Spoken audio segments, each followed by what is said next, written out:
In this video, we'll cover how Morgan Stanley sees the future of the housing market. Like Redfin, Realtor.com, Zillow, and Fannie Mae, Morgan Stanley had to adjust their forecast. As the economy unfolds and new information presents itself, Morgan Stanley and all the others have revised their outlook downward. In an interesting twist, Morgan Stanley has provided two scenarios: a bull market case, a spin to the positive, and a bear market case, a spin to the negative. We'll cover both. Just a heads up, each version is possible, and the differences are stark. This year, Morgan Stanley expects U.S. home prices to finish with a year-over-year of 4%. That's 5% less than the Case-Shiller Index numbers. The pricing correction won't stop there. Morgan Stanley expects prices to fall another 4% in 2023. In total, they expect home prices to drop 10% between June of 22 and the bottom in 24. If you're watching the housing market, trying to navigate and buy at the bottom of the market, they seem to say that we have to get through 2023 first. Previously, they have forecasted a 7% drop. They slashed this projection because of something they call pressurized affordability. Home prices fell 27% between 2006 and 2012.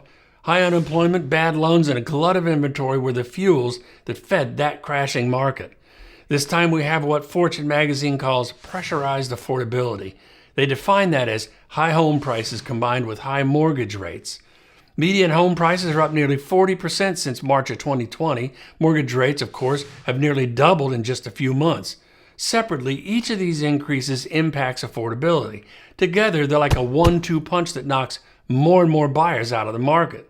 According to Morgan Stanley, there are three things that could depressurize the affordability problem. First, get inflation under control, then interest rates may have a chance to float down a bit. Second, rising income could improve affordability.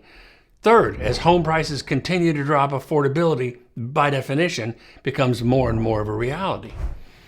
If inflation remains high and incomes don't increase quickly enough, the only option for housing is a continuation of home prices dropping because for so many potential buyers, a home is just out of reach. Tight supply, meaning low inventory, usually pushes prices up. But in this particular market, there's something else happening. Year-over-year mortgage applications are down almost 41%. At the same time, inventory in October 22 is down 37% from 2019.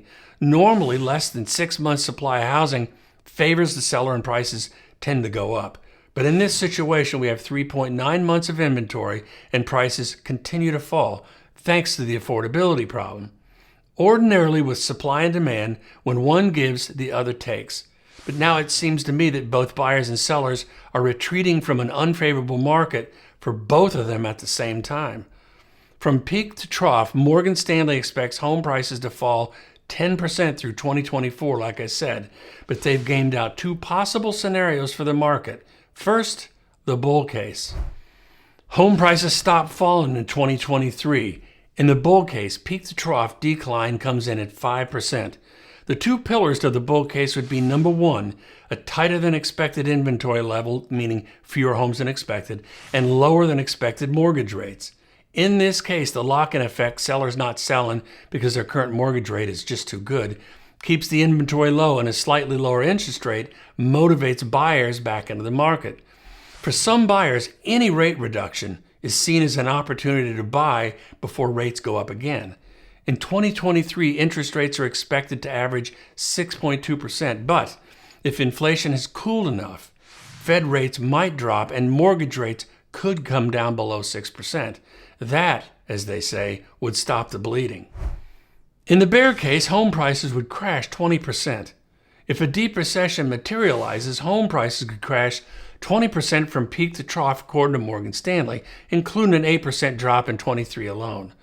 A longer and deeper recession would lead to increasing unemployment and weakening demand. The bear case would hinge on a larger than expected increase in inventory, combined with a larger than expected percentage of potential homebuyers sidelined by job loss. It's important to note that as bad as all that sounds, it still wouldn't cause a repeat of the 2008 debacle. The reasoning with this is owners have a substantial equity cushion built up over the recent past, and homeowners in general who bought since the crash are much more creditworthy and stable. These ideas may soften the blow, but still, a 20% drop is huge. What I find so interesting is the fact that here we have some high-powered number crunchers, people that specialize in finance, and they've given us two completely different yet reasonable outcomes based on the same starting point. Honestly, that's a little unnerving. If you like this video, tell a friend, give it a like to help me spread the word, and subscribe so you know when the next one drops. As always, I appreciate you and your time. Thanks for watching. Talk to you soon.